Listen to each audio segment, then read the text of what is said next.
ನಮಸ್ತೆ ಗೆಳೆಯರೆ. ಭಾರತ ಸಂವಿಧಾನದ ಬಗೆಗಿನ ತರಗತಿಗಳಿಗೆ ನಿಮಗೆ ಸುಸ್ವಾಗತ. ಈ ತರಗತಿಯಲ್ಲಿ ಮುಂದುವರಿದ ಭಾಗದ 3ನೇ ಭಾಗವಾಗಿ ನಾನು ಈ ತರಗತಿಯನ್ನು ನಡೆಸ್ಕೊಡ್ತಾ ಇದ್ದೀನಿ. PSI ಫ್ರೀ ಕೋಚಿಂಗ್ಗೋಸ್ಕರ ಶುರುವಾದ ಈ ತರಗತಿಗಳು ಪ್ರತಿಯೊಂದು ಸ್ಪರ್ಧಾ ಪರೀಕ್ಷೆಗೆ ಭಾರತ ಸಂವಿಧಾನದ ಬಗೆಗಿನ ಮಾಹಿತಿ ಮತ್ತು ಪರಿಕರಗಳು ಅತ್ಯಂತ ಅಮೂಲ್ಯವಾದ ಮತ್ತು ಬಹುಮುಖ್ಯವಾದ ಭಾಗವಾಗಿರೋದರಿಂದ ಪ್ರತಿಯೊಂದು ಸ್ಪರ್ಧಾ ಪರೀಕ್ಷೆಗೆ ಈ ತರಗತಿಗಳು ಅನುಕೂಲಕರವಾಗಿರುತ್ತವೆ ಅನ್ನೋ ಒಂದು ಹೆಡ್ಲೈನ್ ಕೊಟ್ಕೊಂಡು ನಾವು ಮುಂದೆ ಸಾಗ್ತಾ ಇದ್ದೀವಿ. ಸೊ ನೀವು PSI ಪರೀಕ್ಷೆಗೆ ಇದು ಎಲ್ವೇನೋ ಅಂತ ಕನ್ಫ್ಯೂಸ್ ಆಗುವಂಥ ಅಗತ್ಯ ಇಲ್ಲ. ಬನ್ನಿ ತರಗತಿಯನ್ನು ಪ್ರಾರಂಭ ಮಾಡೋಣ. ತರಗತಿಯ ಪ್ರಾರಂಭಕ್ಕೂ ಮೊದಲು ಮಾನಸಿಕ ಸಿದ್ಧತೆ ನನ್ನ ಹವ್ಯಾಸ. ಮಾನಸಿಕ ಸಿದ್ಧತೆಯೊಂದಿಗೆ ನಾವು ಶುರು ಮಾಡೋಣ. ಮಾನಸಿಕ ಸಿದ್ಧತೆಗಾಗಿ ಇವತ್ತು ಪೇಷನ್ಸ್ ಬಗ್ಗೆ, ಅಂದರೆ ನಮಗಿರಬೇಕಾದ ಸಹನೆ ಅಥವಾ ತಾಳ್ಮೆಯ ಬಗ್ಗೆ ಚಿಕ್ಕದೊಂದು ಅವಲೋಕನ ಮಾಡ್ಕೊಂಡು ನಾವು ಮುಂದೆ ಹೋಗೋಣ. Patience is not the ability to wait but the ability to keep a good attitude while waiting. ನಮಗೆ ಸಹನೆ ಇದೆ, ಒಳ್ಳೆಯ ದಿನಗಳಿಗಾಗಿ ಕಾಯಬೇಕು, ಗುರಿ ತಲುಪಲಿಕ್ಕಾಗಿ ಕಾಯಬೇಕು, ನಮ್ಮ ಆಸೆಗಳನ್ನು ಕನಸುಗಳನ್ನು ಈಡೇರಿಸ್ಕೊಳ್ಳಿಕ್ಕಾಗಿ ಕಾಯಬೇಕು. ಆದರೆ ಕಾಯುವಾಗ ನಮ್ಮ ನಡತೆ ಹೇಗಿರುತ್ತೆ ಅದು ನಮ್ಮ ಆ್ಯಟಿಟ್ಯೂಡನ್ನು ಡಿಸೈಡ್ ಮಾಡುತ್ತೆ.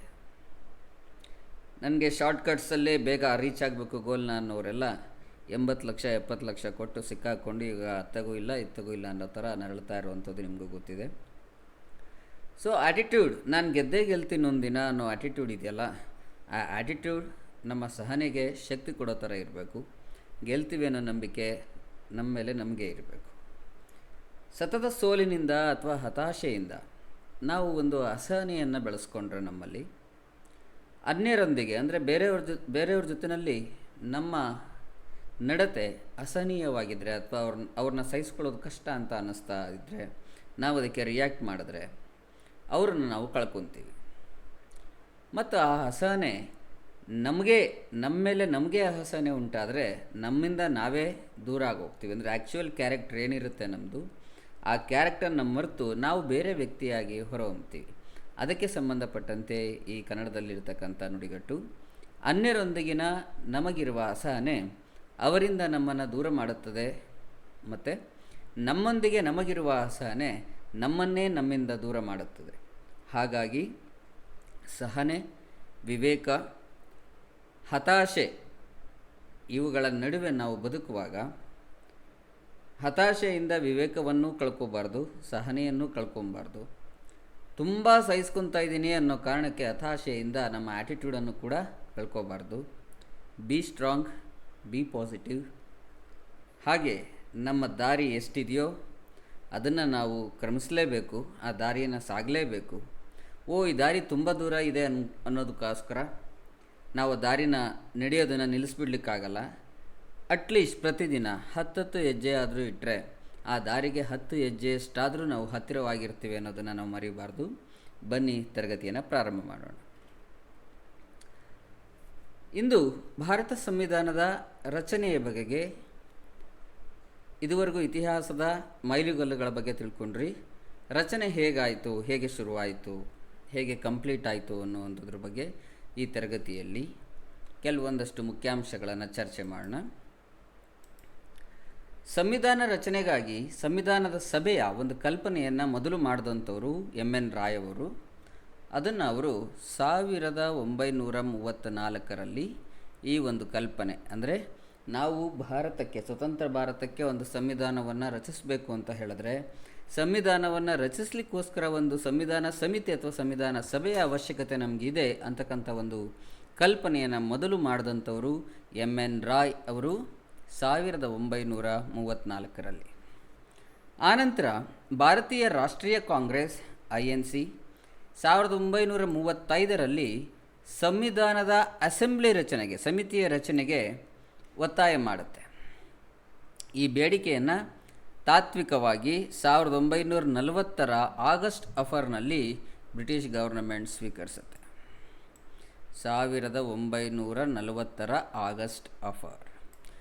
ಈ 3 ಲೈನಲ್ಲಿ ನಿಮಗೆ 3 ಪ್ರಶ್ನೆಗಳನ್ನು ಕೇಳ್ಬೋದು. ಸಂವಿಧಾನ ರಚನೆಗಾಗಿ ಸಂವಿಧಾನ ರಚನಾ ಸಮಿತಿಯ ಒಂದು ಸಭೆಯನ್ನು ಅಥವಾ ಸಮಿತಿಯ ಕಲ್ಪನೆಯನ್ನು ಮೊದಲು ಮಂಡಿಸಿದವರು ಯಾರು ಅಥವಾ ವ್ಯಕ್ತಪಡಿಸಿದವರು ಯಾರು ಅಂತ ಕೇಳಿದ್ರೆ ಎನ್ ರಾಯ್ ಅಂತ ಹೇಳ್ಬೋದು. ಎಷ್ಟರಲ್ಲಿ ಅನ್ನೋ ಇನ್ನೊಂದು ಪ್ರಶ್ನೆಗೆ 1934ರಲ್ಲಿ ಅಂತ ಹೇಳ್ಬೋದು.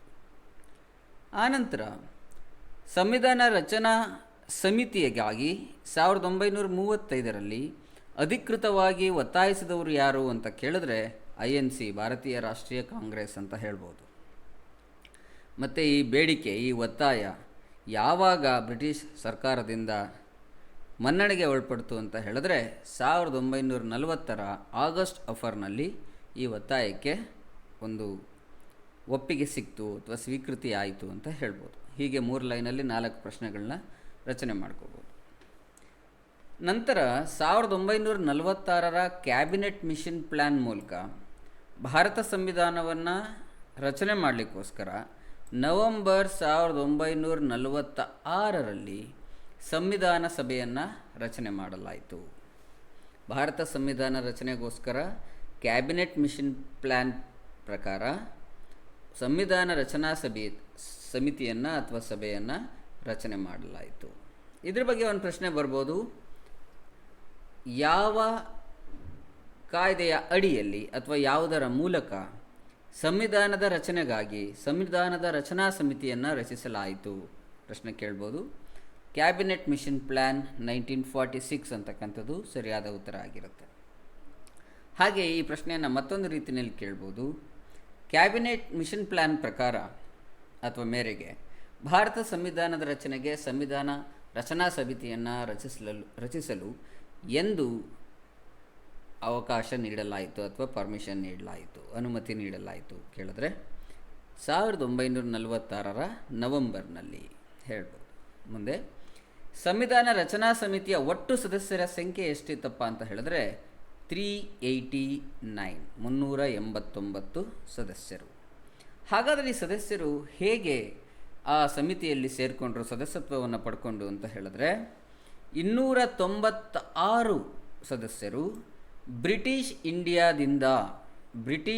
ಅಂತ ಹೇಳಿದ್ರೆ ಬ್ರಿಟಿಷರ ಆಳ್ವಿಕೆಯಲ್ಲಿದ್ದ ಪ್ರದೇಶಗಳಿಂದ ಪರೋಕ್ಷವಾಗಿ ಇಂಡೈರೆಕ್ಟ್ ಎಲೆಕ್ಷನ್ ಮೂಲಕ ಚುನಾಯಿತರಾಗಿದ್ದರು.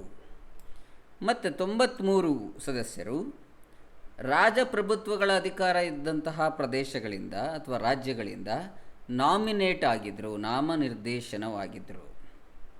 ಅಂದರೆ ಒಂದು ಅಂಶವನ್ನು ನಾವಿಲ್ಲಿ ಗಮನ ಇಟ್ಕೋಬೇಕು, ಪ್ರಜಾಪ್ರಭುತ್ವದ ರಾಷ್ಟ್ರದ ರಚನೆಗೆ ಒಂದು ಸಂವಿಧಾನವನ್ನು ರಚನೆ ಮಾಡ್ತಕ್ಕಂತಹ ಒಂದು ಸಮಿತಿಯಲ್ಲಿ ಯಾವ ಜನರೂ ಕೂಡ ನೇರವಾಗಿ ಪ್ರಜಾಪ್ರಭುತ್ವದ ತತ್ವದ ಆಧಾರದ ಮೇಲೆ ಎಲೆಕ್ಟಿವ್ ಆಗಿ ಹೋದಂಥವರಲ್ಲ,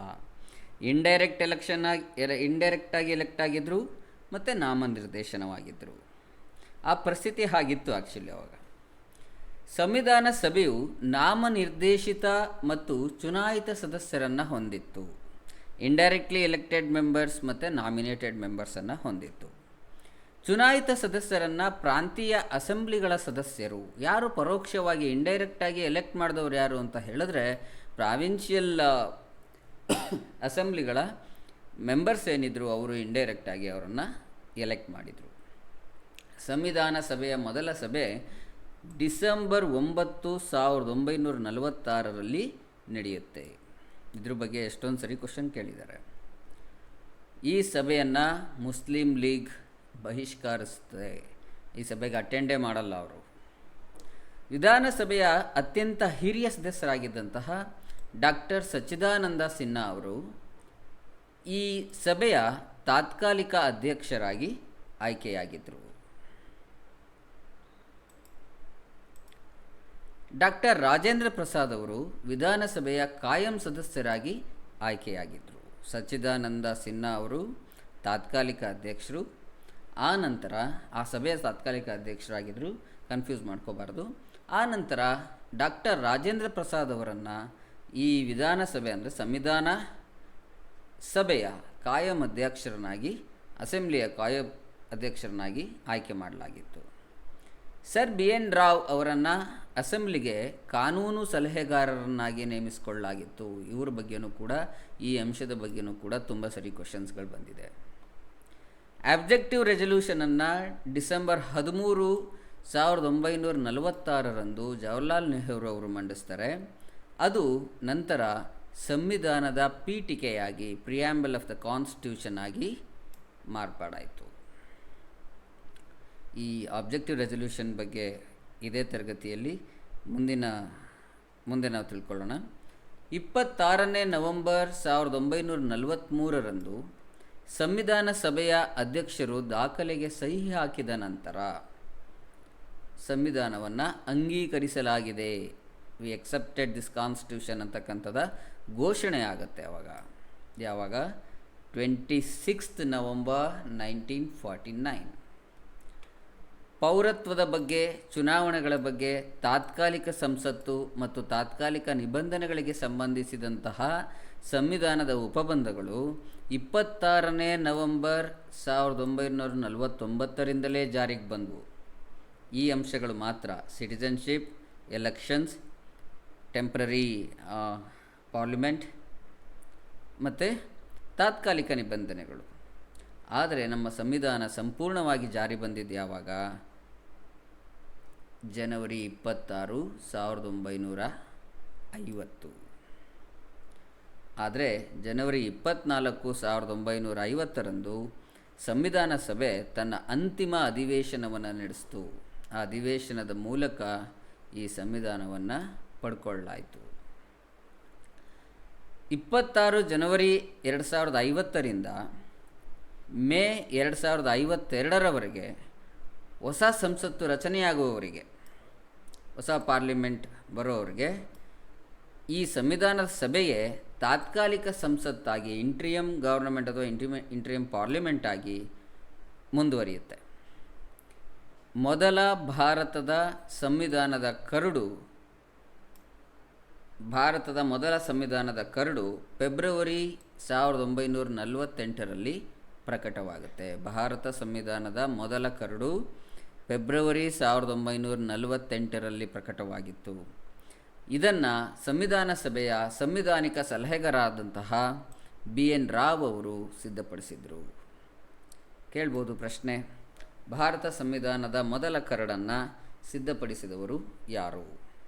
ಅಥವಾ ಭಾರತ ಸಂವಿಧಾನದ ಮೊದಲ ಕರಡು ಎಷ್ಟರಲ್ಲಿ ಪ್ರಕಟವಾಯಿತು? ಕರಡು ಅಂತ ಹೇಳಿದ್ರೆ ಡ್ರಾಫ್ಟ್, ಮಸೂದೆ, ಅದು ಆ್ಯಕ್ಟ್ ಆಗೋದಕ್ಕಿಂತ ಮುಂಚೆ, ಕಾನೂನು ಆಗೋದಕ್ಕಿಂತ ಮುಂಚೆ ಇದ್ದಂಥ ರೂಪ.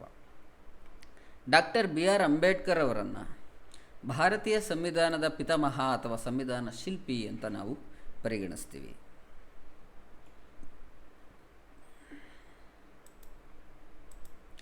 ಸ್ವತಂತ್ರ ಭಾರತಕ್ಕಾಗಿ ಸಂವಿಧಾನವನ್ನು ರಚಿಸಲು ಸಂವಿಧಾನ ಸಭೆ ಸುಮಾರು 3 ವರ್ಷಗಳನ್ನು ತೆಗೆದುಕೊಂಡಿದೆ. ಅಕ್ಯುರೇಟಾಗಿ ಹೇಳಬೇಕು ಅಂತ ಹೇಳಿದ್ರೆ 2 ವರ್ಷ 11 ತಿಂಗಳು 18 ದಿನಗಳನ್ನು ತೆಗೆದುಕೊಂಡಿತು.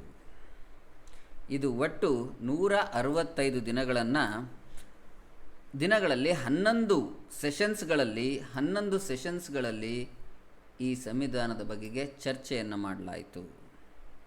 ಇದ್ರ ಬಗ್ಗೆನೂ ಎಷ್ಟೊಂದು ಸಾರಿ ಪ್ರಶ್ನೆಗಳನ್ನು ಕೇಳಲಾಗಿದೆ.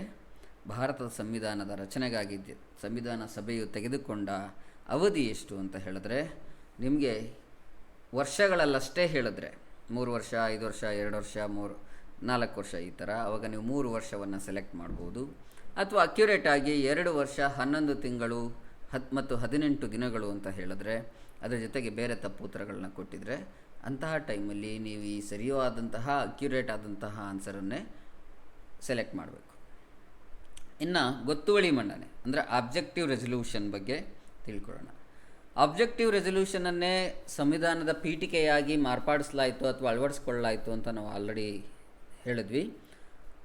ಏನು ಹಾಗಿದ್ರೆ ಆಬ್ಜೆಕ್ಟಿವ್ ರೆಸಲ್ಯೂಷನ್ ಅಂತಂದರೆ ಏನು? ಗೊತ್ತುವಳಿ ಅಂತ ಹೇಳಿದ್ರೆ ನಮಗೆ ಬೇಕಾಗಿರ್ತಕ್ಕಂಥ ಸಂವಿಧಾನದ ಉದ್ದೇಶಗಳೇನು, ಯಾತಕ್ಕೋಸ್ಕರ ಸಂವಿಧಾನ ಬೇಕು, ಯಾರಿಗೋಸ್ಕರ ಬೇಕು, ಆ ಮೂಲ ಅಂಶಗಳನ್ನು ಒಳಗೊಂಡಿರ್ತಕ್ಕಂತಹ ಒಂದು ರೆಸಲ್ಯೂಷನನ್ನು ನೆಹರು ಅವರು ಏನು ಪಾಸ್ ಮಾಡಿದ್ರು, ಆ ರೆಸಲ್ಯೂಷನಲ್ಲಿ ಇದ್ದಂತಹ ಅಂಶಗಳೇನು ಅನ್ನೋದನ್ನು ಇಲ್ಲಿ ನೀವು ಕಲ್ತ್ಕೊಳ್ಳೋಣ. ಇದನ್ನು ನೆಹರು ಅವರು ಡಿಸೆಂಬರ್ 1946ರಲ್ಲಿ ಇಟ್ರು. ಇದು ತಪ್ಪಾಗಿದೆ. ಇದು ಸಂವಿಧಾನ ರಚನೆಯ ಮೂಲಭೂತ ತತ್ವವನ್ನು ಉದ್ದೇಶಿಸಿತ್ತು. ಅಬ್ಜೆಕ್ಟಿವ್ ರೆಸಲ್ಯೂಷನ್ ಯಾವುದ್ರ ಬಗ್ಗೆ ಇತ್ತು ಅಂತ ಹೇಳಿದ್ರೆ, ಸಂವಿಧಾನದ ಮೂಲಭೂತ ಅಂಶಗಳೇನು ಮತ್ತು ತತ್ವ ಏನು ಅಂತಕ್ಕಂಥ ಒಂದು ಉದ್ದೇಶವನ್ನು ಹೊಂದಿತ್ತು. ಈ ಗೊತ್ತುವಳಿಯು ಈ ಕೆಳಗಿನ ಉದ್ದೇಶಗಳನ್ನು ಹೊಂದಿತ್ತು. ಮೊದಲನೇದು, ಸ್ವತಂತ್ರ ಭಾರತ ಗಣರಾಜ್ಯವಾಗಿರುತ್ತೆ. ಸ್ವತಂತ್ರ ಭಾರತ ಒಂದು ಗಣರಾಜ್ಯ, ರಾಜ್ಯಗಳ ಗುಂಪಾಗಿರುತ್ತೆ. ಸಾಮಾಜಿಕ, ರಾಜಕೀಯ ಮತ್ತು ಆರ್ಥಿಕ ಪ್ರಜಾಪ್ರಭುತ್ವದ ಆದರ್ಶವು ಈ ಭಾರತ ಗಣರಾಜ್ಯದ ಎಲ್ಲ ಜನರ ಸ್ವತ್ತಾಗಿರುತ್ತೆ, ಅಂದರೆ ಹಕ್ಕಾಗಿರುತ್ತೆ. ಈ ಗಣರಾಜ್ಯವು ಮೂಲಭೂತ ಹಕ್ಕುಗಳನ್ನು ತನ್ನ ಪ್ರಜೆಗಳಿಗೆ ನೀಡಲಿದೆ. ರಾಜ್ಯವು ಅಲ್ಪಸಂಖ್ಯಾತರು ಮತ್ತು ಹಿಂದುಳಿದ ವರ್ಗಗಳ ಹಕ್ಕುಗಳನ್ನು, ಅಂದರೆ ಈ ರಾಷ್ಟ್ರ ಅಥವಾ ಈ ಗಣರಾಜ್ಯ ಅಲ್ಪಸಂಖ್ಯಾತರು ಮತ್ತು ಹಿಂದುಳಿದ ವರ್ಗಗಳ ಹಕ್ಕುಗಳನ್ನು ರಕ್ಷಿಸುವ ಒಂದು ಉದ್ದೇಶವನ್ನು ಸಹ ಹೊಂದಿದೆ. ಹೊಸ ಶಾಸಕಾಂಗ ರಚಿಸುವವರೆಗೆ ಸಂವಿಧಾನ ಸಭೆಯು ತಾತ್ಕಾಲಿಕ ಶಾಸಕಾಂಗವಾಗಿ ಕಾರ್ಯನಿರ್ವಹಿಸುತ್ತೆ. ಆ ಸಮಯದಲ್ಲಿ ಅದು ನಿರ್ವಹಿಸಿದ ಕಾರ್ಯಗಳೇನು ಅಂತ ನಾವು ತಿಳ್ಕೊಳ್ಳೋಣ. ಈಗ ಇದು ಈ ಟೈಮಲ್ಲಿ ಕಾಮನ್ವೆಲ್ತ್ನ ಸದಸ್ಯತ್ವದ ಅಂಗೀಕಾರವನ್ನು ಮಾಡುತ್ತೆ, ಅಕ್ಸೆಪ್ಟ್ ಮಾಡಿಕೊಳ್ಳುತ್ತೆ. ಕಾಮನ್ವೆಲ್ತ್ ಗ್ರೂಪಲ್ಲಿ ಮೆಂಬರ್ಶಿಪ್ ಅಕ್ಸೆಪ್ಟ್ ಮಾಡಿಕೊಳ್ಳುತ್ತೆ. ರಾಷ್ಟ್ರಧ್ವಜವನ್ನು ಅಳವಡಿಕೆ ಮಾಡುತ್ತೆ, ರಾಷ್ಟ್ರಗೀತೆಯನ್ನು ಅಳವಡಿಕೆ ಮಾಡುತ್ತೆ. 2 ಸರಿಯಾಗಿದೆ ಅದು. ನೆಕ್ಸ್ಟು, ಡಾಕ್ಟರ್ ರಾಜೇಂದ್ರ ಪ್ರಸಾದ್ ಅವರನ್ನು ಭಾರತದ ಮೊದಲ ರಾಷ್ಟ್ರಪತಿಯಾಗಿ ಆಯ್ಕೆ ಮಾಡುತ್ತೆ. ಇದಿಷ್ಟು ಕೆಲಸಗಳನ್ನು ಇಂಟ್ರಿಯಮ್ ಗೌರ್ಮೆಂಟ್ ಆಗಿ ಸಂವಿಧಾನ ಸಭೆ ಏನಿತ್ತು ಅದು ಇಂಟ್ರಿಯಮ್ ಗೌರ್ಮೆಂಟ್ ಆಗಿ ವರ್ಕ್ ಮಾಡಲಿಕ್ಕೆ ಶುರು ಮಾಡಿದಾಗ, ಪ್ರಜಾಪ್ರಭುತ್ವದ ಪ್ರಕಾರ ಮೊದಲ ಸರ್ಕಾರ ರಚನೆ ಆಗುವವರೆಗೂ ಗೌರ್ಮೆಂಟ್ ಆಗಿ ವರ್ಕ್ ಮಾಡಲಿಕ್ಕೆ ಶುರು ಮಾಡಿದಾಗ ತೆಗೆದುಕೊಂಡ ನಿರ್ಧಾರಗಳು. ಹಾಗಾದರೆ ಈ ಪ್ರಮುಖ ಸಮಿತಿಗಳು ಏನಿದ್ದು, ಸಂವಿಧಾನ ರಚನಾ ಸಮಿತಿಗಳಲ್ಲಿ ಉಪಸಮಿತಿಗಳು, ಚಿಕ್ಕ ಸಮಿತಿಗಳೇನಿದ್ವು, ಅದರಲ್ಲಿ ಹಲವಾರು ಕಮಿಟಿಗಳನ್ನು ಮಾಡಲಾಗಿತ್ತು. ಆ ಕೆಲವು ಕಮಿಟಿಗಳು ಮತ್ತು ಅವುಗಳ ಅಧ್ಯಕ್ಷರು ಯಾರಿದ್ದರು, ಸದಸ್ಯರು ಯಾರಿದ್ದರು ಅನ್ನೋದ್ರ ಬಗ್ಗೆ ಸ್ವಲ್ಪ ಬೆಳಕು ಚೆಲ್ಲೋಣ. ಕರಡು ಸಮಿತಿ, ಇದು ಅತ್ಯಂತ ಬಹುಮುಖ್ಯವಾದ ಸಮಿತಿ. ಇದರ ಅಧ್ಯಕ್ಷರಾಗಿ ಡಾಕ್ಟರ್ BR ಅಂಬೇಡ್ಕರ್ ಅವರು ಇರ್ತಾರೆ. ಅವರನ್ನು ನಾವು ಸಂವಿಧಾನದ ಪಿತಾಮಹ ಅಥವಾ ಸಂವಿಧಾನ ಶಿಲ್ಪಿ ಅಂತ ನಾವು ಕರಿತೀವಿ. ಈ ಕರಡು ಸಮಿತಿಯ ಅಧ್ಯಕ್ಷರು ಯಾರ್ಯಾರಿದ್ರು ಅಂತ ಹೇಳಿದ್ರೆ, Alladi Krishnaswamy Iyer, N Gopalaswami Ayyangar, doctor KM Munshi, Syed Mohammad Saadulla, N Madhava Rao ಮತ್ತು TT ಕೃಷ್ಣಮಾಚಾರಿ. ಈ ಕರಡು ಸಮಿತಿಯ ಸದಸ್ಯರುಗಳನ್ನು ಕೂಡ ಬೇರೆ ಸಮಿತಿಯ ಸದಸ್ಯರನ್ನು ಅಷ್ಟು ಮೆನ್ಷನ್ ಮಾಡಿಲ್ಲ ಅಂತ ಹೇಳಿದ್ರೆ, ಇದನ್ನು ನಾವು ಮೆನ್ಷನ್ ಮಾಡ್ತಿದ್ದೀವಿ. ಏನಕ್ಕೆ ಅಂತ ಹೇಳಿದ್ರೆ, ಅಷ್ಟೊಂದು ಪರೀಕ್ಷೆಗಳಲ್ಲಿ ಈ ಕೆಳಗಿನ ಸದಸ್ಯರನ್ನು ಪರಿಗಣಿಸಿ, ಆ ಸಂವಿಧಾನ ಕರಡು ಸಮಿತಿಗೆ ಕುರಿತಂತೆ ಈ ಕೆಳಗಿನ ಸದಸ್ಯರನ್ನು ಪರಿಗಣಿಸಿ ಆ ಥರ ಕ್ವಶನ್ ಕೇಳಿಬಿಟ್ಟು ಈ ಸದಸ್ಯರಲ್ಲಿ ಯಾರೋ ಒಬ್ಬರನ್ನ ತಪ್ಪು ಸದಸ್ಯರನ್ನು ಸೇರಿಸಿರ್ತಕ್ಕಂಥ ಪ್ರಶ್ನೆಗಳಿವೆ. ಹಾಗಾಗಿ ನೀವು ಈ ಸದಸ್ಯರನ್ನು ಮನದಟ್ಟು ಮಾಡ್ಕೋಬೇಕು. ಮತ್ತೊಮ್ಮೆ ಹೇಳ್ತೀನಿ, Alladi Krishnaswamy Iyer, N Gopalaswami Ayyangar, doctor KM Munshi, Syed Mohammad Saadulla, N Madhava Rao ಮತ್ತು TT ಕೃಷ್ಣಮಾಚಾರಿ.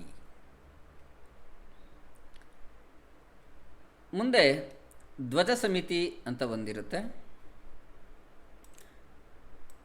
ಈ ಧ್ವಜ ಸಮಿತಿಯ ಅಧ್ಯಕ್ಷರಾಗಿ GB ಕೃಪಾಲಿನಿ ಅವರನ್ನು, ಕೇಂದ್ರ ಸಂವಿಧಾನ ಸಮಿತಿ ಅಂತ ಇರುತ್ತೆ, ಅದರ ಅಧ್ಯಕ್ಷರಾಗಿ ಜವಾಹರ್ಲಾಲ್ ನೆಹರು ಅವರನ್ನು, ಪ್ರಾಂತೀಯ ಸಂವಿಧಾನ ಸಮಿತಿ ಅಂತ ಇರುತ್ತೆ, ಅದರ ಅಧ್ಯಕ್ಷರಾಗಿ ಸರ್ದಾರ್ ವಲ್ಲಭಭಾಯಿ ಪಟೇಲ್ ಅವರನ್ನು, ಯೂನಿಯನ್ ಪವರ್ಸ್ ಕಮಿಟಿ ಅಂತ ಇರುತ್ತೆ, ಅದರ ಅಧ್ಯಕ್ಷತೆಯನ್ನು ಜವಾಹರ್ಲಾಲ್ ನೆಹರು ಅವರಿಗೆ, ಮೂಲಭೂತ ಹಕ್ಕುಗಳು ಮತ್ತು ಅಲ್ಪಸಂಖ್ಯಾತರ ಸಮಿತಿ ಅಂತ ಇರುತ್ತೆ, ಅದರ ಅಧ್ಯಕ್ಷತೆಯನ್ನು ಸರ್ದಾರ್ ವಲ್ಲಭಭಾಯಿ ಪಟೇಲ್ ಅವರಿಗೆ, ಕರಡು ಸಂವಿಧಾನವನ್ನು ಪರಿಶೀಲಿಸಲು ವಿಶೇಷವಾದ ಒಂದು ಸಮಿತಿಯನ್ನು ರಚನೆ ಮಾಡಲಾಗಿರುತ್ತೆ, ಅದರ ಅಧ್ಯಕ್ಷತೆಯನ್ನು ಅಲ್ಲಡಿ ಕೃಷ್ಣಸ್ವಾಮಿ ಅಯ್ಯರ್ ಅವರಿಗೆ ನೀಡಲಾಗಿರುತ್ತೆ. ಹಾಗೆ ಹಣಕಾಸು ಮತ್ತು ಸಿಬ್ಬಂದಿ ಸಮಿತಿಯ ಅಧ್ಯಕ್ಷರಾಗಿ ಡಾಕ್ಟರ್ ರಾಜೇಂದ್ರ ಪ್ರಸಾದ್ ಅವರನ್ನು, ಸುಪ್ರೀಂ ಕೋರ್ಟ್ನ ತಾತ್ಕಾಲಿಕ ಸಮಿತಿಯ ಅಧ್ಯಕ್ಷರಾಗಿ S ವರದಾಚಾರ್ಯರ್ ಅವರನ್ನು, ರಾಷ್ಟ್ರೀಯ ಧ್ವಜದ ಮೇಲಿನ ತಾತ್ಕಾಲಿಕ ಸಮಿತಿಯ ಅಧ್ಯಕ್ಷರಾಗಿ ಡಾಕ್ಟರ್ ರಾಜೇಂದ್ರ ಪ್ರಸಾದ್ ಅವರನ್ನು ನೇಮಕ ಮಾಡಲಾಗಿತ್ತು. ಈ ಸಂವಿಧಾನ ರಚನಾ ಸಮಿತಿ ಸಭೆಯಲ್ಲಿ ಕೆಲವು ಸಣ್ಣ ಸಮಿತಿಗಳು ಕೂಡ ಇರ್ತವೆ. ಆ ಸಮಿತಿಗಳು ಮತ್ತು ಆ ಅಧ್ಯಕ್ಷರನ್ನು ಇಲ್ಲಿ ನಾನು ಮೆನ್ಷನ್ ಮಾಡ್ತಾ ಇದ್ದೀನಿ. ಸಂವಿಧಾನ ಸಭೆಯ ಕಾರ್ಯಗಳ ಸಮಿತಿಯ ಅಧ್ಯಕ್ಷರಾಗಿ GV ಮಾವಲಂಕರ್ ಅವರನ್ನು, ಆರ್ಡರ್ ಆಫ್ ಬಿಸ್ನೆಸ್ ಕಮಿಟಿಯ ಅಧ್ಯಕ್ಷರಾಗಿ ಡಾಕ್ಟರ್ KM ಮುನ್ಷಿ ಅವರನ್ನು, ಸದನ ಸಮಿತಿಯ ಅಧ್ಯಕ್ಷರನ್ನಾಗಿ B ಪಟ್ಟಾಭಿ ಸೀತಾರಾಮಯ್ಯ ಅವರನ್ನು, ರಾಷ್ಟ್ರಧ್ವಜದ ಮೇಲಿನ ತಾತ್ಕಾಲಿಕ ಸಮಿತಿಯ ಅಧ್ಯಕ್ಷರಾಗಿ ಡಾಕ್ಟರ್ ರಾಜೇಂದ್ರ ಪ್ರಸಾದ್ ಅವರನ್ನು, ಸಂವಿಧಾನದ ಕರಡು ಪರಿಶೀಲನೆಗೆ ಮಾಡಿದಂತಹ ವಿಶೇಷ ಸಮಿತಿಯ ಅಧ್ಯಕ್ಷರಾಗಿ ಅಲ್ಲಡಿ ಕೃಷ್ಣಸ್ವಾಮಿ ಅಯ್ಯರವರನ್ನು ನೇಮಕ ಮಾಡಲಾಗಿತ್ತು. ಹಾಗೆ ಕರಡು ಸಮಿತಿಯ ಬಗ್ಗೆ ಮತ್ತೊಂದಷ್ಟು ನೀವು ಅಂಶಗಳನ್ನು ತಿಳ್ಕೋಬೇಕಾಗಿದ್ದು ಅಗತ್ಯ.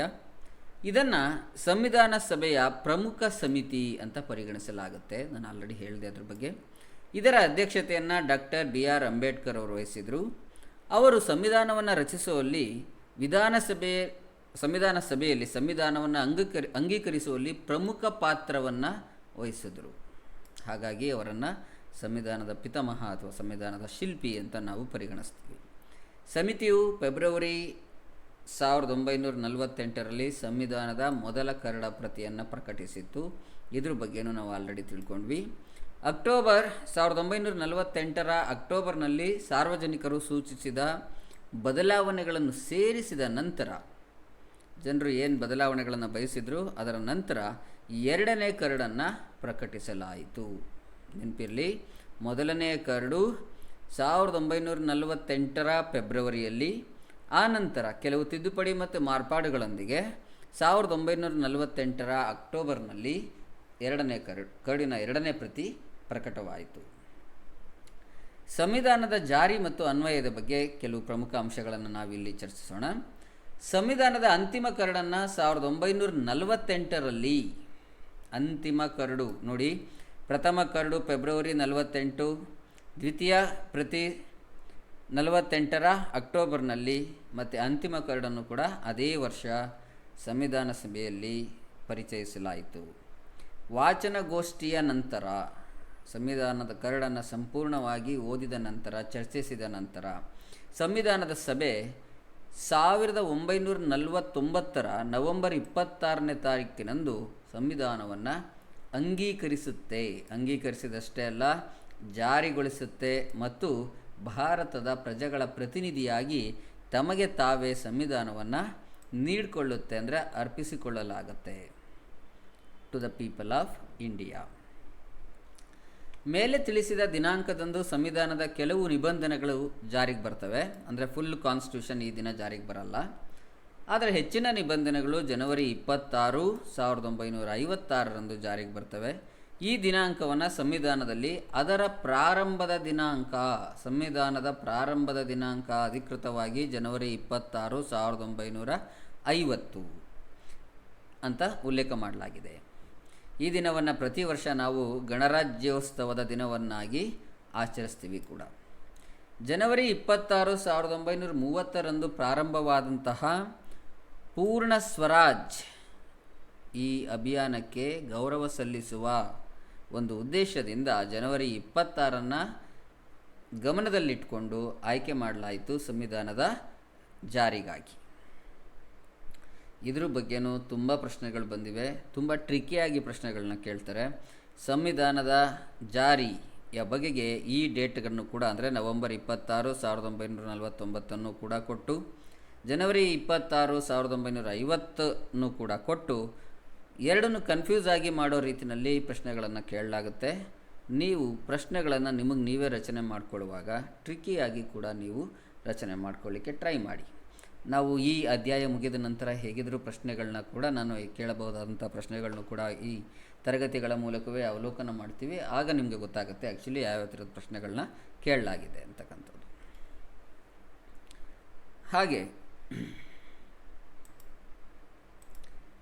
ಸಂವಿಧಾನದ ಬಗೆಗಿನ ಇರ್ತಕ್ಕಂಥ ಟೀಕೆಗಳು ಯಾವುವು? ಸಂವಿಧಾನದ ಸಭೆಯ ಬಗೆಗಿನ ಇರ್ತಕ್ಕಂಥ ಟೀಕೆಗಳು. ನಾನು ಆವಾಗಲೇ ಹೇಳಿದಂತೆ ಸದಸ್ಯರು ನೇರವಾಗಿ ಚುನಾಯಿತರಾಗಿಲ್ಲ. ಕಾರಣ ಇದು ಪ್ರಾತಿನಿಧಿಕ ಸಂಸ್ಥೆ ಅಲ್ಲ. ಸಂವಿಧಾನ ಸಭೆ, ಸಂವಿಧಾನವನ್ನು ರಚನೆ ಮಾಡಿದಂತಹ ಒಂದು ಸಂವಿಧಾನ ಸಭೆ ಏನಿತ್ತು ಅದು ಜನರಿಂದ ನೇರವಾಗಿ ಚುನಾಯಿತರಾಗದ ಕಾರಣ ಇದು ಜನರನ್ನು ಪ್ರತಿನಿಧಿಸುವ ಸಂಸ್ಥೆ ಅಲ್ಲ ಅಂತಕ್ಕಂಥ ಒಂದು ಟೀಕೆ ಕೂಡ ಇದೆ. ಇದು ಬ್ರಿಟಿಷರ ಆದೇಶದ ಆಧಾರದ ಮೇಲೆ ಸ್ಥಾಪಿಸಲ್ಪಟ್ಟ ಕಾರಣ ಈ ಸಂವಿಧಾನ ಸಮಿತಿ, ರಚನಾ ಸಮಿತಿ ಏನಿತ್ತು ಅದು ಸಾರ್ವಭೌಮ ಸಂಸ್ಥೆಯಾಗಿರಲಿಲ್ಲ ಅಂತಕ್ಕಂಥ ಇನ್ನೊಂದು ಟೀಕೆ ಕೂಡ ಇದೆ. ಸಂವಿಧಾನವನ್ನು ರಚನೆ ಮಾಡಲಿಕ್ಕೆ ಈ ಸಮಿತಿ ಅನಗತ್ಯವಾಗಿ ದೀರ್ಘ ಸಮಯವನ್ನು, ಹೆಚ್ಚಿನ ಸಮಯವನ್ನು ತಗೊಂಡಿದೆ ಅಂತಕ್ಕಂಥ ಒಂದು ಟೀಕೆ ಕೂಡ ಇದ್ರ ಬಗ್ಗೆ ಇದೆ. ಇದು ಪ್ರಧಾನವಾಗಿ ಕಾಂಗ್ರೆಸ್ ಪಕ್ಷದಿಂದ ಪ್ರಾಬಲ್ಯವನ್ನು ಹೊಂದಿದೆ ಅಂತಕ್ಕಂಥ ಮತ್ತೊಂದು ಟೀಕೆ ಕೂಡ ಸಂವಿಧಾನ ರಚನಾ ಸಮಿತಿಯ ಬಗ್ಗೆ ಇದೆ. ಮತ್ತು ಮತ್ತೊಂದು ಏನಂತ ಹೇಳಿದ್ರೆ, ಸಾಮಾನ್ಯ ಜನರು ಇದರಲ್ಲಿ ಭಾಗವಹಿಸಿದ್ದಕ್ಕಿಂತ ಹೆಚ್ಚಾಗಿ ವಕೀಲರು ಮತ್ತು ರಾಜಕಾರಣಿಗಳ ಪ್ರಾಬಲ್ಯವನ್ನು ಹೊಂದಿತ್ತು ಈ ಸಮಿತಿ ಅಂತಕ್ಕಂಥ ಒಂದು ಟೀಕೆ ಕೂಡ ಇದೆ.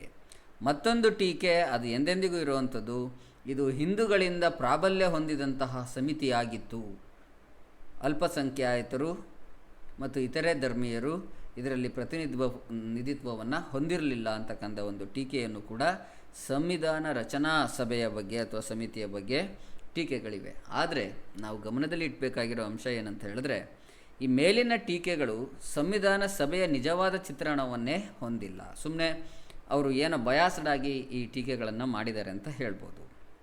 ಏನಕ್ಕಂತ ಹೇಳಿದ್ರೆ, ಈ ಸಮಿತಿಯ ಸದಸ್ಯರು ಪರೋಕ್ಷವಾಗಿ ಚುನಾಯಿತವಾಗಿದ್ದರೂ ಸಹ ಸಂವಿಧಾನ ಸಭೆಯು ಭಾರತೀಯ ಸಮಾಜದ ಎಲ್ಲ ವರ್ಗದ ಜನರನ್ನು ಒಳಗೊಂಡಿತ್ತು ಅಂತಕ್ಕಂಥದ್ದನ್ನು ನಾವು ಗಮನಿಸಬೇಕು. ಭಾರತದಂಥ ದೇಶಕ್ಕೆ ಸಂವಿಧಾನವನ್ನು ಜಾರಿಗೊಳಿಸುವ ಸವಾಲನ್ನು ಪರಿಗಣಿಸುವ ಸಮಯವನ್ನು ತೆಗೆದುಕೋಬೇಕಾದ್ರೆ ಅವ್ರು ತಗೊಂಡಿರ್ತಕ್ಕಂಥ ಸಮಯ ಅಂತಹ ದೊಡ್ಡದೇನಲ್ಲ. ಯಾತಕ್ಕಂತ ಹೇಳಿದ್ರೆ, ಭಾರತ ಅಷ್ಟೊಂದು ವಿಶಾಲವಾದ, ವೈವಿಧ್ಯಮಯವಾದಂತಹ, ವಿವಿಧ ಸಂಸ್ಕೃತಿ ಇರ್ತಕ್ಕಂಥ, ವಿವಿಧ ಜನಾಂಗಗಳಿರ್ತಕ್ಕಂಥ, ವಿವಿಧ ರೀತಿಯ ಸಂಪ್ರದಾಯಗಳನ್ನು ಒಳಗೊಂಡಿರ್ತಕ್ಕಂಥ ಜನರಿರುವ ದೇಶವಾಗಿರೋದರಿಂದ ಎಲ್ಲರ ಗಮನವನ್ನು, ಎಲ್ಲರ ಆಶಯಗಳನ್ನು ಗಮನದಲ್ಲಿಟ್ಕೊಂಡು ಒಂದು ಸಂವಿಧಾನವನ್ನು, ಎಲ್ಲರೂ ಒಪ್ತಕ್ಕಂಥ ಸಂವಿಧಾನವನ್ನು ರಚನೆ ಮಾಡುವ ಸಲುವಾಗಿ ಅಷ್ಟು ಸಮಯ ಖಂಡಿತ ಅಗತ್ಯವಾಗಿತ್ತು, ಸರಿಯಾಗಿತ್ತು ಅಂತಕ್ಕಂಥದ್ದು ಆ ಟೀಕೆಗೆ ನಾವು ಕೊಡಬಹುದಾದಂತಹ ಉತ್ತರ. ಹಾಗೆ ಸಂವಿಧಾನದಲ್ಲಿ ಜಾತ್ಯತೀತ ನಿಬಂಧನೆಗಳು ಮತ್ತು ಸಂವಿಧಾನದ ಸುಸ್ಥಿರತೆಯ ಈ ಏನು ಅಂಶ ಇದೆ, ಇದು ಸಂವಿಧಾನವು ನೆಲದ ಪ್ರಬಲ ಧರ್ಮಕ್ಕೆ ಯಾವುದೇ ಬಹಿರಂಗ ಅಥವಾ ರಹಸ್ಯ ಆದ್ಯತೆಯನ್ನು ನೀಡಿಲ್ಲ. ಅಂದರೆ ಈ ಸಂವಿಧಾನ ಸಭೆ ಹಿಂದೂಗಳಿಂದ ಪ್ರಾಬಲ್ಯ ಹೊಂದಿದ್ರೂ ಕೂಡ, ಹಿಂದೂಗಳೇ ಹೆಚ್ಚು ಈ ಸಮಿತಿಯಲ್ಲಿ ಇದ್ದರೂ ಕೂಡ, ಜಾತ್ಯತೀತ ಉಪಬಂಧಗಳೇನಿದೆ, ಜಾತಿಯನ್ನು ಮೀರಿದ ಉಪಬಂಧಗಳೇನಿದೆ, ಧರ್ಮವನ್ನು ಮೀರಿದ ಉಪಬಂಧಗಳೇನಿದೆ, ಆ ಉಪಬಂಧಗಳು ನೇರವಾಗಿ ಇರ್ಬೋದು ಅಥವಾ ಪರೋಕ್ಷವಾಗಿ ಇರ್ಬೋದು, ಹಿಂದೂಗಳಿಗೆ ಮಾತ್ರ ಯಾವುದೇ ರೀತಿಯ ಅಥವಾ ಯಾವುದೋ ರೀತಿಯ ಒಂದು ಒಲವನ್ನು ತೋರಿಸಿಲ್ಲ, ಅನುಕೂಲವನ್ನು ಮಾಡಿಕೊಟ್ಟಿಲ್ಲ ಅನ್ನೋದನ್ನು ಖಚಿತವಾಗಿ ನಮ್ಮ ಸಂವಿಧಾನ ಸಾಬೀತುಪಡಿಸುತ್ತೆ.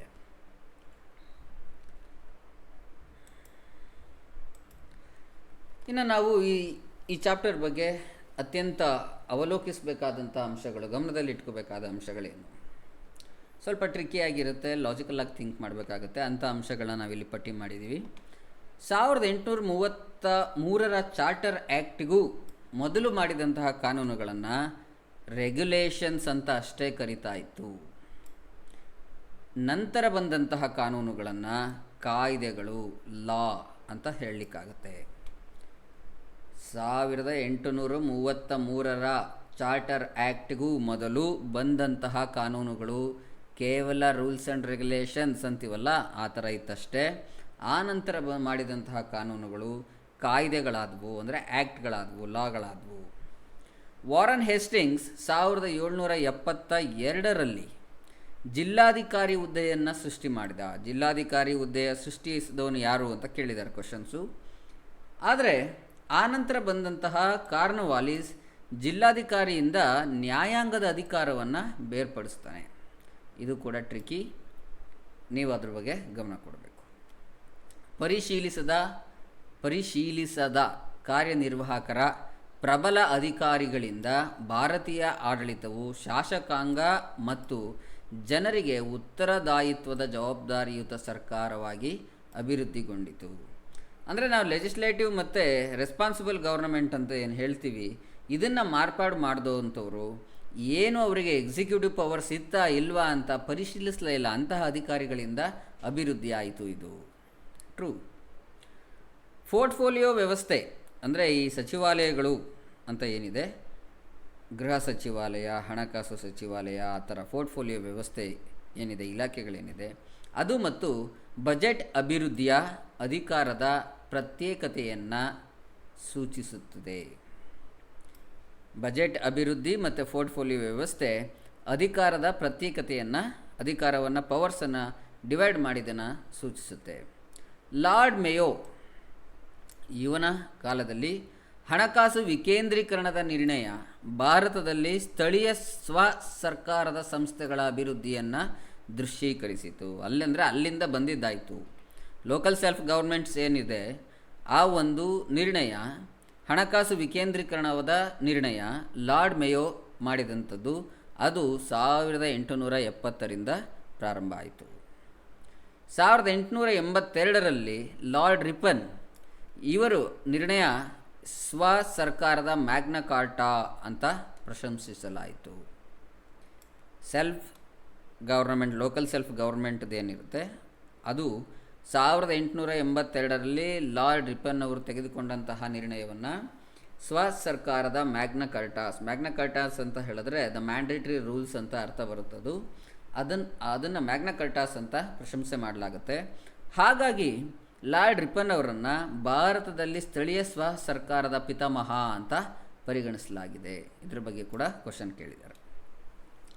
1924ರಲ್ಲಿ ಅರ್ಕ್ವರ್ತ್ ಸಮಿತಿಯ ವರದಿ, ಆ ವರದಿ ಬಂದಿದ್ದು 1921ನಲ್ಲಿ. ಅದರ ಆಧಾರದ ಮೇಲೆ ರೈಲ್ವೆ ಬಜೆಟನ್ನು ಸಾಮಾನ್ಯ ಬಜೆಟ್ನಿಂದ ಸಪ್ರೇಟ್ ಮಾಡಿದ್ರು.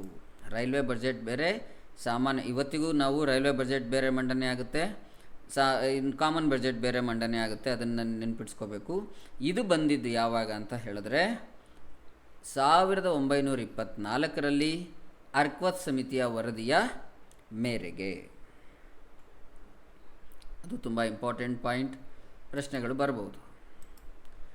1773ರಿಂದ 1858ರವರೆಗೆ ಬ್ರಿಟಿಷರು ಅಧಿಕಾರದ ಕೇಂದ್ರೀಕರಣಕ್ಕಾಗಿ ಪ್ರಯತ್ನಿಸುತ್ತಾರೆ. 1773ರಿಂದ 1858ರವರೆಗೆ.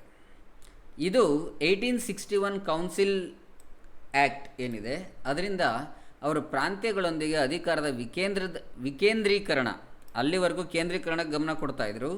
1861ರ ಕೌನ್ಸಿಲ್ ಆ್ಯಕ್ಟ್ ಮೇರೆಗೆ ಅಥವಾ ಆ್ಯಕ್ಟ್ ಮೂಲಕ ಅಧಿಕಾರದ ವಿಕೇಂದ್ರೀಕರಣ ಕಡೆಗೆ, ಅಂದರೆ ಅಧಿಕಾರವನ್ನು ಹಂಚುವಿಕೆಯ ಕಡೆಗೆ ಅವರ ಒಲವು ಬದಲಾಗುತ್ತೆ. 1833ರ ಚಾರ್ಟರ್ ಆ್ಯಕ್ಟ್ 1909 ಈ ಕಾಯ್ದೆಗಿಂತ ಮೊದಲು ಇದು ಅತ್ಯಂತ ಪ್ರಮುಖ ಕಾಯ್ದೆ ಆಯಿತು. 1947ರವರೆಗೆ ಭಾರತ ಸರ್ಕಾರ 1919ರ ಕಾಯ್ದೆ ಏನಿದೆ ಆ ಕಾಯ್ದೆಯ ನಿಬಂಧನೆಗಳ ಅಡಿಯಲ್ಲಿ ಮಾತ್ರ ಕಾರ್ಯನಿರ್ವಹಿಸಿತು. ಫೆಡರೇಷನ್ ಮತ್ತು ಡಯಾರ್ಕಿ ಅಂದರೆ ದ್ವಿ ಸರ್ಕಾರ ಪದ್ಧತಿ ಏನಿದೆ ಇದಕ್ಕೆ ಸಂಬಂಧಿಸಿದಂತೆ 1935ರ ಕಾಯ್ದೆ ಏನಿದೆ ಈ ನಿಬಂಧನೆಗಳನ್ನು ಎಂದಿಗೂ ಜಾರಿಗೆ ತರಲಾಗಲೇ ಇಲ್ಲ. 1919ರ ಕಾಯ್ದೆಯಿಂದ ಒದಗಿಸಲಾದಂತಹ ಕಾರ್ಯಕಾರಿ ಮಂಡಳಿ ಏನಿತ್ತು, ವೈಸರಾಯ್ಗೆ ಸಲಹೆ ನೀಡಲಿಕ್ಕೆ ಅಂತ ಏನು ಕಾರ್ಯಕಾರಿ ಮಂಡಳಿ ಇತ್ತು ಅದನ್ನೇ ಮುಂದುವರಿಸ್ತಾರೆ. ಆಧುನಿಕ ಕಾರ್ಯನಿರ್ವಾಹಕ ಸಚಿವ ಮಂಡಳಿ, ಸಚಿವ ಕೌನ್ಸಿಲ್ ಆಫ್ ಮಿನಿಸ್ಟರ್ಸ್ ಏನು ಹೇಳುತ್ತೆ ಅದು ಪರಂಪರೆಯ ಕಾರ್ಯಕಾರಿ ಮಂಡಳಿಯನ್ನು ನೀಡಬೇಕಿತ್ತು. ಅದು ಹಾಗೆ 1919ರ ಕಾಯ್ದೆಯ ಅಡಿಯಲ್ಲೇ ಮುಂದುವರೆದುಕೊಂಡು ಬರುತ್ತೆ. ಲೆಜಿಸ್ಲೇಟಿವ್ ಕೌನ್ಸಿಲ್ ಮತ್ತು ಅಸೆಂಬ್ಲಿ ಈ ಎರಡು ಸ್ವತಂತ್ರ ನಂತರ ರಾಜ್ಯಸಭಾ ಮತ್ತು ಲೋಕಸಭೆಯಾಗಿ ಮಾರ್ಪಾಡಾಗ್ತವೆ. Legislative council Rajya Sabha, legislative assembly ಲೋಕಸಭೆಯಾಗಿ ಅಭಿವೃದ್ಧಿಯಾಗುತ್ತೆ ಅಥವಾ ಕನ್ವರ್ಟ್ ಆಗುತ್ತೆ. ಸೊ ಈ ದಿನದ ತರಗತಿಗಳಲ್ಲಿ ಮುಗಿಯುತ್ತೆ. ಮುಂದಿನ ತರಗತಿಗಳಲ್ಲಿ ನಾವು salient features of the Indian constitution, schedules of the Indian constitution, territory of India, Indian states ಮತ್ತು formation of states after 1950s 1950ರ ನಂತರ ರಾಜ್ಯಗಳ ರಚನೆ ಹೇಗಾಯಿತು ಅನ್ನೋದ್ರ ಬಗ್ಗೆ, ಮತ್ತು acquisition and termination of citizenship, ಪೌರತ್ವವನ್ನು ಹೊಂದುವಂಥದ್ದು ಮತ್ತು ಪೌರತ್ವವನ್ನು ಕಳ್ಕೊಳ್ಳುವಂಥದ್ದು ಹೇಗೆ ನಿಯಮಗಳು ಉಪಬಂಧಗಳು ಆಯಿತು ಅನ್ನೋದ್ರ ಬಗ್ಗೆ ಮತ್ತು ಪ್ರವಾಸಿ ಭಾರತೀಯ ದಿವಸ್ ಬಗ್ಗೆ ತಿಳ್ಕೊಳ್ಳೋಣ. ಅಲ್ಲಿಗೆ ಮುಂದಿನ ತರಗತಿಯಲ್ಲಿ ನಾವು ಈ ಚಾಪ್ಟರನ್ನು ಕ್ಲೋಸ್ ಮಾಡ್ಬೋದು. ಅದರ ನಂತರ ಈ ಚಾಪ್ಟರ್ ಬಗ್ಗೆ ಅಥವಾ ಈ ಅಧ್ಯಾಯದ ಬಗ್ಗೆ ನಾವು ಇದುವರೆಗೂ ಬಂದಂತಹ ಪ್ರಶ್ನೆಗಳು, ಮುಂದೆ ಕೇಳಬಹುದಾದಂತಹ ಪ್ರಶ್ನೆಗಳನ್ನು ರಚನೆ ಮಾಡಿ ಅವಲೋಕನ ಮಾಡೋಣ. ಹೀಗೆ ತರಗತಿಯನ್ನು ಎನ್ಕರೇಜ್ ಮಾಡ್ತಾಯಿರಿ, ಕೇಳ್ಕೊತಾಯಿರಿ. ನಾವು ಭಾರತ ಸಂವಿಧಾನದ ಬಗೆಗೆ ಸಂಪೂರ್ಣವಾದ ಸಮಗ್ರವಾದ ತರಗತಿಗಳನ್ನು ಕಂಪ್ಲೀಟಾಗಿ ಈ ವಿಡಿಯೋ ಎಪಿಸೋಡ್ಗಳಲ್ಲಿ ಮಾಡಬೇಕಂತ ನಿರ್ಧಾರ ಮಾಡಿದ್ದೀವಿ. ಆ ನಿರ್ಧಾರ ನಮ್ಮದು ಅಚಲವಾಗಿರಬೇಕು ಅಂದರೆ ನಿಮ್ಮ ಪ್ರೋತ್ಸಾಹ ಕೂಡ ಅಚಲವಾಗಿರಬೇಕು. ವಿಡಿಯೋ ನೋಡ್ತಾಯಿರಿ, ಸಬ್ಸ್ಕ್ರೈಬ್ ಮಾಡಿ, ಲೈಕ್ ಮಾಡಿ, ನಿಮ್ಮ ಅಗತ್ಯ ಇರತಕ್ಕಂಥ ಫ್ರೆಂಡ್ಸ್ಗಳಿಗೆ ಇದನ್ನು ಫಾರ್ವರ್ಡ್ ಮಾಡಿ, ಅವರು ಕೂಡ ಅದರಿಂದ ಉಪಯೋಗ ಪಡ್ಕೊಳ್ಳಿ ಅಂತ ಹೇಳ್ತಾ ನಾನು ಈ ವಿಡಿಯೋನ ಮುಗಿಸ್ತಾ ಇದ್ದೀನಿ. ಕರೆಂಟ್ ಅಫೇರ್ಸ್ ಕೂಡ ತುಂಬ ಇಂಪಾರ್ಟೆಂಟ್ ಯಾವುದೇ ಎಕ್ಸಾಮಿಗೆ. ಕರೆಂಟ್ ಅಫೇರ್ಸ್ಗೋಸ್ಕರ ನಮ್ಮ ಈ sjsmac.com ಅಂತಕ್ಕಂಥ ಒಂದು ವೆಬ್ಸೈಟ್ಗೆ ಭೇಟಿ ನೀಡಿ, ಅಲ್ಲಿ ಸಬ್ಸ್ಕ್ರೈಬ್ ಆಗ್ಬೋದು. ನೀವು ವಾರ್ಷಿಕವಾಗಿ ಜಸ್ಟ್ 365 ರುಪೀಸ್ಗೆ, ಅಂದರೆ ಒಂದು ದಿನಕ್ಕೆ ₹1 ಲೆಕ್ಕದಲ್ಲಿ ನಿಮಗೆ ಪ್ರಚಲಿತ ಘಟನೆಗಳು ಯಾವುದೇ ಜಾಹೀರಾತಿನ ಹಂಗಿಲ್ಲದೆ ಸಿಗುತ್ತೆ. ಮತ್ತು ನಮ್ಮ ಪುಸ್ತಕಗಳನ್ನ ಪರ್ಚೇಸ್ ಮಾಡಬೇಕಂತ ಹೇಳಿದ್ರೆ ನೀವು ಫ್ರೀ ಹೋಮ್ ಡೆಲಿವರಿ ಸಿಗುತ್ತೆ. onlinestore.swathpublishers.comಗೆ ಕೂಡ ಭೇಟಿ ನೀಡ್ಬೋದು. Thank you. ಶುಭ ದಿನ.